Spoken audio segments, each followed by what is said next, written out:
All right. Hello, citizens of the Nightiverse. It is Niger once again. So much for that early upload. But nevertheless, admittedly, because of some issues I ran into, this is now the third time I'm trying to record this. So hopefully, third time's a charm. But nevertheless, it is time to finally get this monkey off my back, fully lift this weight off my shoulders, as we do our final analysis of the invasion storyline. Real quick before we get into the subject of this video here and talk about what we need to talk about, as you can see by the categories here. Um, I've decided that I will be doing three different compilations next week when it comes to this review or my look at the series, my coverage of the series. The first the will be just the episodes themselves. So I did 4 episodes of the invasion. I talked about where things were going: April, May, June, July, August, September, October, and November of 2001, um, and so we kind of went from there. So those episodes will be compiled and they'll be up on the channel. Then I'm doing uh, full a full pay per view coverage of the time of all the pay per views I reviewed for around this time period. So that being Backlash all the way through Vengeance, even the stuff that's not necessarily Invasion. But then the third compilation I decided I am going to do just an Invasion storyline compilation when it comes to the pay-per-view reviews. So, more condensed, I guess, version, but it's really more so the actual alliance, not alliance, well, yeah, alliance, but also invasion. So I feel like I interchange those a lot. I should stop really stop doing that. Full like invasion specific storyline pay-per-views. So that being invasion all the way through Survivor Series. So stay tuned for those though. Those will most likely be coming in the next couple of weeks. But in the meantime, we got our final analysis here. We've got our sections, and we're going to talk about each of them. So we have best and worst pay per view, or I guess my least favorite pay per view, least and most favorite pay per view. We have the WWF and the Alliance MVPs, that being who was some of the best among either side, and what went right and what went wrong when it comes to the storyline. So, without further ado, let's get right into it. Starting with the best pay per view, and I have it up on the screen here so you can follow along with me. For best pay per view, I went for Survivor Series. Admittedly, a lot of it is off the strength of the winner takes all match between the WF and the Alliance. And the fact that the show is built all around it, they really built it up in a major way. It was a major focal point. The fact that we had like the championship unification matches, everything felt like it wrapped up nicely. Some stuff left open end so that they can have some stuff for vengeance, such as when Matt took on Jeff, or more importantly, when the world titles were unified. And they were crowning the first ever undisputed champion, but yeah, so I think overall I went with Survivor Series. Also, do keep in mind these are totally and completely my own opinions and my own thoughts. So if you agree, that is great. If you disagree, that is also fine. And it's definitely up to you guys in the comments. In fact, yeah, let me know in the comments. But yeah, so these are all my opinions. If you disagree with any of these, that is completely fine.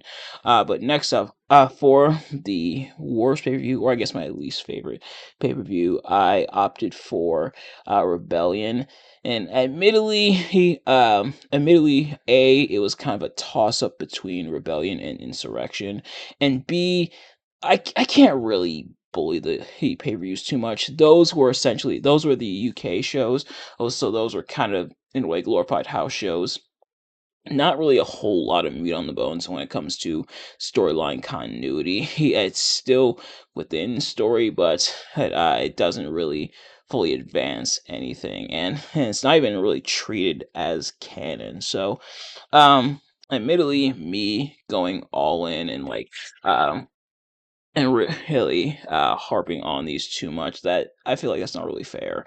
But I think between the two, which one I liked more, I think I edged it out a bit more to Insurrection, and but so that leaves kind of Rebellion as technically the worst, or I guess my least favorite pay per view. That's why I try to avoid using best or worst in stuff like this, because that's not really as apt. But next up for the WF Montel Vontavious Porter. No, I'm kidding. For the WF MVP, I decided to go with Kurt Angle. Admittedly, there's probably a few people I could have chose from, but I chose Kurt Angle, even though, yes, he was part of the Alliance for a brief time, but I still chose him as the WF MVP because, A, Kurt was still putting on some fantastic matches during this time, but also, in terms of his arc, we see his arc unfolding, him going after the championships, becoming or WF champion, becoming WCW champion,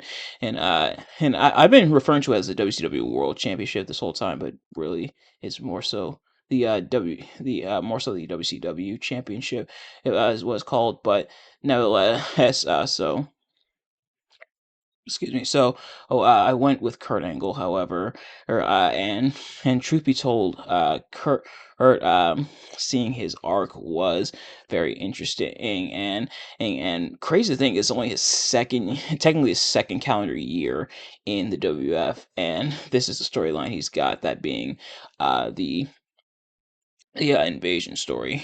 But seeing Kurt's arc and seeing him be kind of in a way the main one opposing the alliance, and before he joins, that is. But seeing him be one of the main ones opposing the alliance, even more so than in The Rock in a way, it was very interesting. So I ultimately decided I would go with Kurt Angle. Well, as for the Alliance MVP, I went with Stone Cold Steve Austin. And yeah, it might not have made a lot of sense for him to be a part of this story, or be a part of the Alliance, at least in the storyline.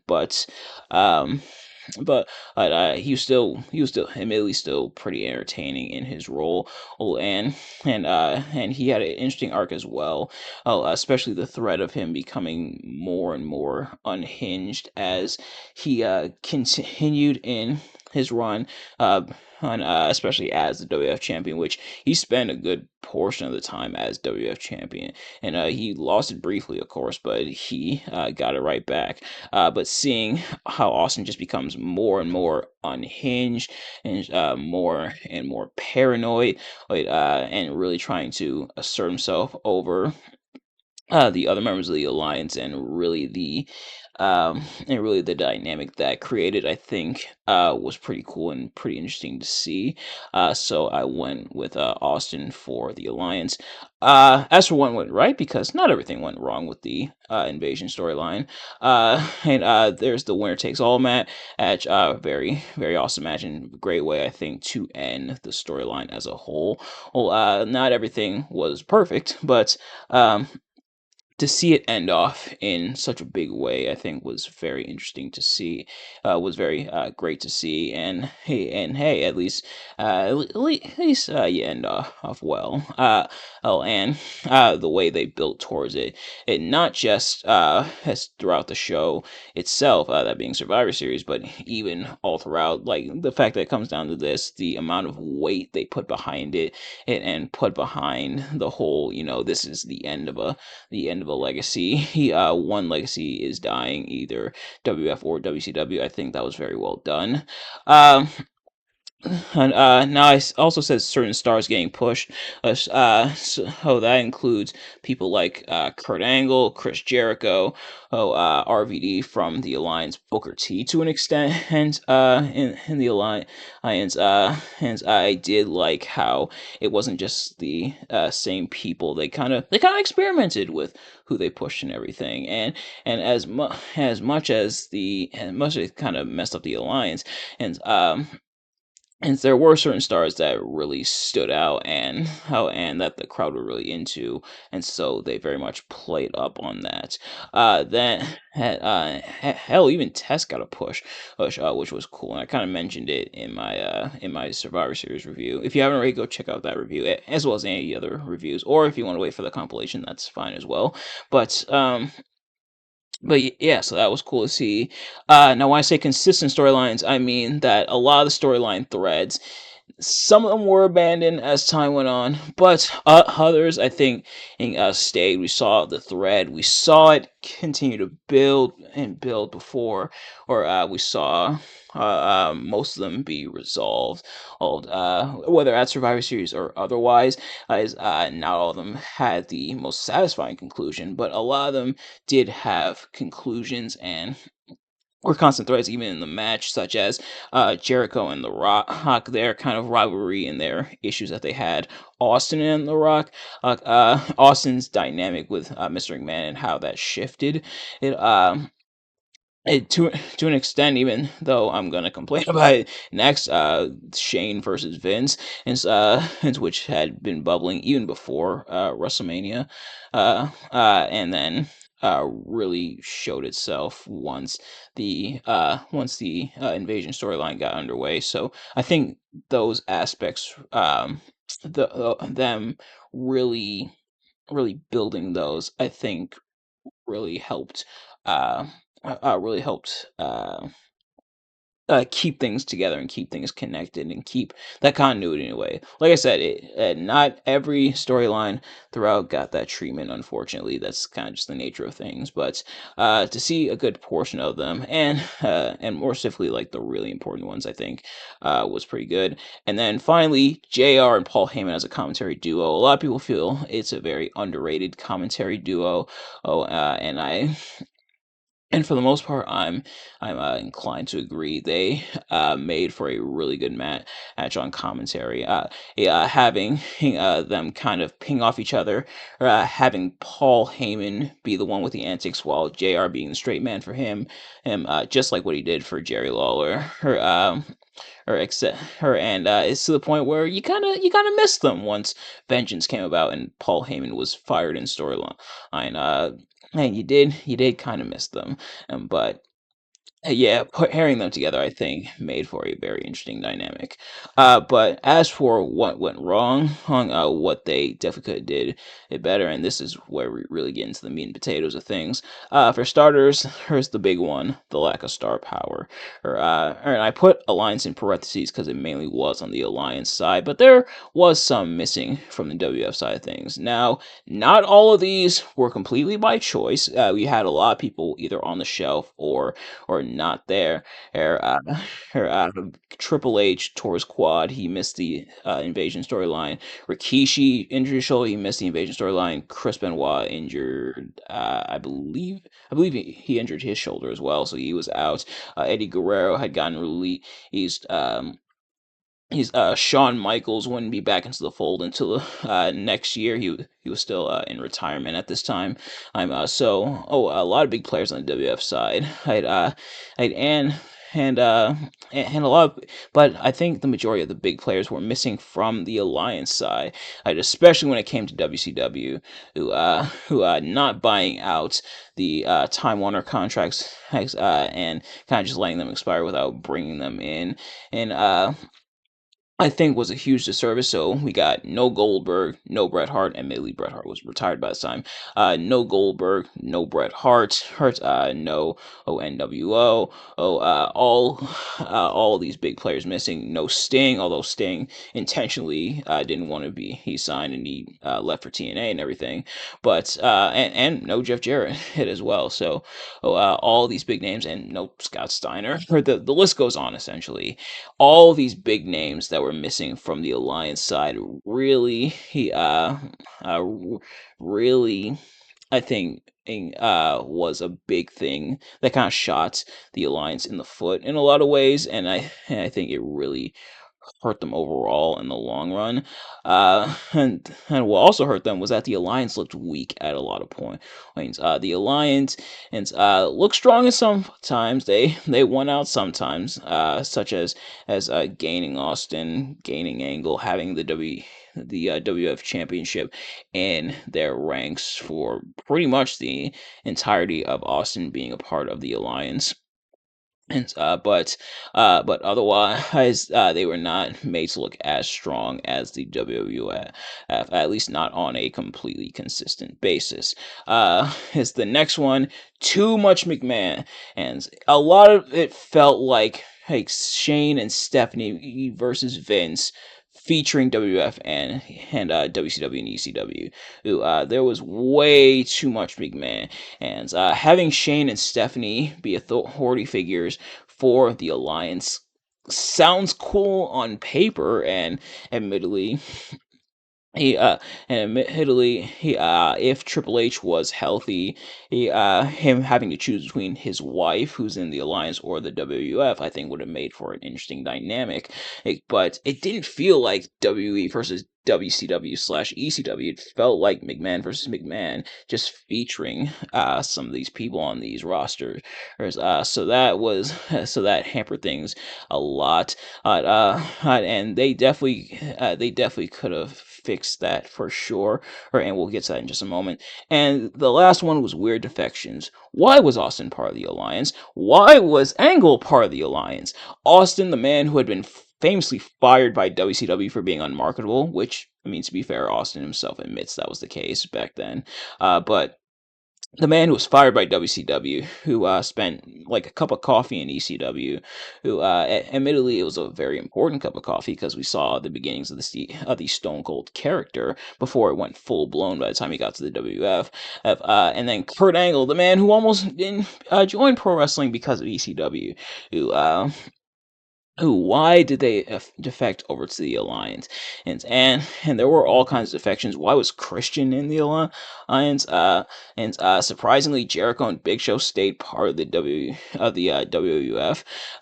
So kind of weird in that regards, and I get it. It's to kind of fill things out, kind of in a way, due to the lack of star power. But the fact that you had to bring them over at all to kind of beef up the alliance in a way like that, I think was very.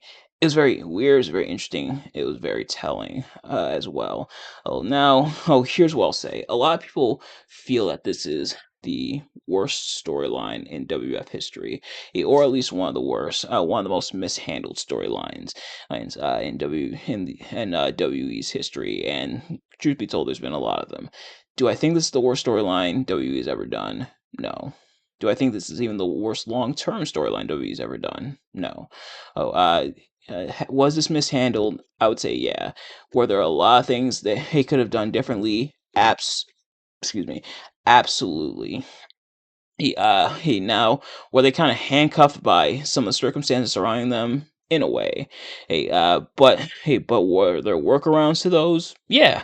Yeah, I feel like mismanaged is more appropriate. Like I said, I don't think this is the worst. Would I even call it bad? I guess I can leave. I guess you can leave that up to interpretation.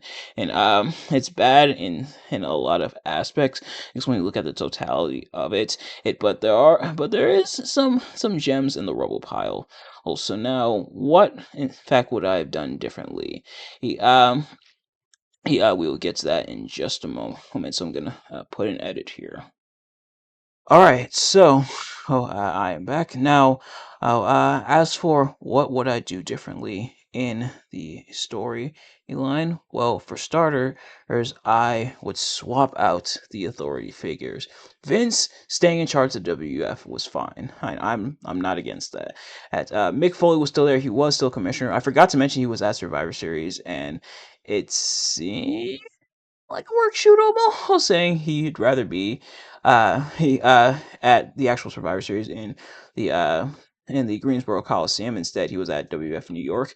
But nevertheless, so Vince staying in charge of WE, or WF, I should say, that's fine. I don't have a problem with that. As for the alliance, having Shane and Stephanie there felt pretty weird, admittedly. So I think I would swap those out. For the WCW side of things, I would do either Ric Flair or Eric Bischoff. Eric Bischoff would be there the following year, and Ric Flair would be there literally the Raw after, which was really a kick in the teeth. At least the Raw after Survivor Series, that is, when he was revealed as Vince McMahon's partner. But having those two be in place, and then uh, and then having Paul Heyman be in charge of ECW, I think the dynamic it would be a bit more interesting, especially considering the history of not just Vince McMahon and Eric Bischoff, all them being competitors and everything, but also kind of the history of Vince and Ric Flair, especially with Ric Flair being a WF superstar at one point. And the fact that this is the first time in almost a decade people had seen him, or about a decade, I would say. Yeah, just about a decade that people had seen him in a WWE in a WWF ring. So having that be, I might just stick to calling WWE. Yeah, now. Screw with the alliance storylines over, but yeah. So I would have either Ric Flair or Eric Bischoff be on the side of WCW, having um and then having Paul Heyman be on the side of ECW, who you could probably still have him do commentary, yeah, but or have like someone in the WCW camp also join the commentary booth. Yes, 3-man commentary teams are either hit or miss, but I think it potentially could have worked out. You probably weren't going to get Tony Schiavone because, yeah, you kind of fell off the face of the map for a while there, but yeah, get someone from WCW, get someone from ECW, and have them join Jim Ross in commentary, at least in the wake of Jerry Lawler's absence. I think would be cool. You can add Paul Heyman there from Backlash up into and through King of the Ring before the invasion or the invasion storyline officially starts, and I guess the invasion pay-per-view. But then from there, have someone else as authority. Then obviously this is the big one on get buy out the contracts.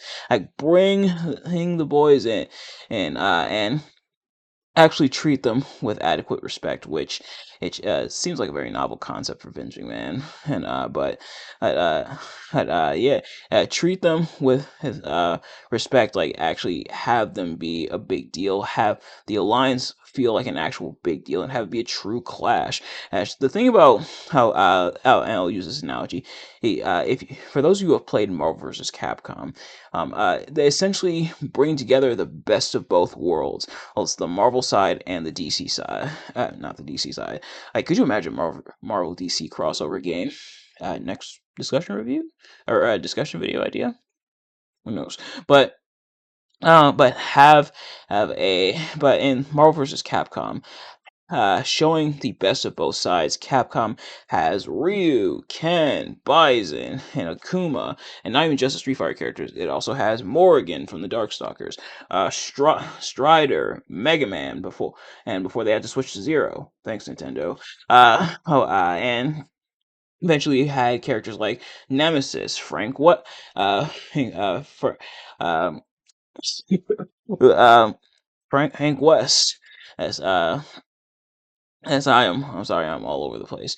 But having characters like that on the Capcom side, but then Marvel side, you had Spider-Man, you had Hulk, Iron Man, and Captain America, the X-Men, and and so really showing the best of both sides, and I think that's what this could have and should have been.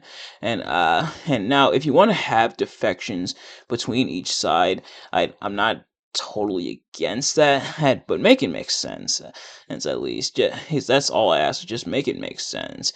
And don't have a definitive heel or face side. Have both sides be kind of mixed. Have a mix of heels and faces. That way each side I kind of blurs the line and a kind of clash as it leads to some interesting dynamics within either camp and then seeing them clash over ideals and seeing the true companies clash, I think very much could be interesting and would make for an interesting dynamic. But that's just me. That's kind of just how I would do but that is going to do it. We have finally put the invasion to bed, and now I will no longer be haunted by it once I go to bed, but which will probably be admittedly very, very soon because I'm really pretty tired. I don't know if you can tell, but in the meantime, that is going to do it for this final analysis. Thank you all so much for watching. I hope you enjoyed. If you did, please do me a favor, like, comment, subscribe, share with your friends, turn on those post notifications so you know every time I upload a video so you never miss an upload. And let me know in the comment section below your thoughts in total of not just this final analysis and this video, but also the invasion storyline as a whole. Your thoughts on it and your thoughts on my coverage of it. Was there things I could have did better? Or there's definitely things I could have did better. Was there anything I missed? It's like, admittedly, I wish I had more time, or at least I managed my time more effectively. I didn't even get to watch the week to week stuff, which kind of sucked. And I feel like me putting stuff off for so long and saving it for this final stretch, because I wanted to get it done before the year was over, I think really hampered. If I had budgeted my time a lot better, or I could have turned out way better. I said I wasn't going to make the same mistake as I did for the Monday Night Wars analysis, and lo and behold, that is exactly what happened. So I do profusely apologize for that. As for another analysis like this, admittedly, it's probably going to be a while. Oh, just kind of recovering from this. I wanted to do the invasion right after I did the Monday Night Wars as the invasion in a lot of ways feels like the follow or the aftermath of the Monday Night Wars, or is in that way. So, I think reviewing it when I did, it made sense, but I wish I budgeted things better. And I'm definitely not doing anything from 2001 for a while. I'm admittedly, after all of these reviews and everything, I'm admittedly kind of sick of WF in 2001. Now, will we come back to WF in 2001 at some point? Of course, there's still some unfinished business, but otherwise, yeah, it's probably going to be a little bit on that as well. But in the meantime, thank you all so much for watching. I will see you guys later. Peace.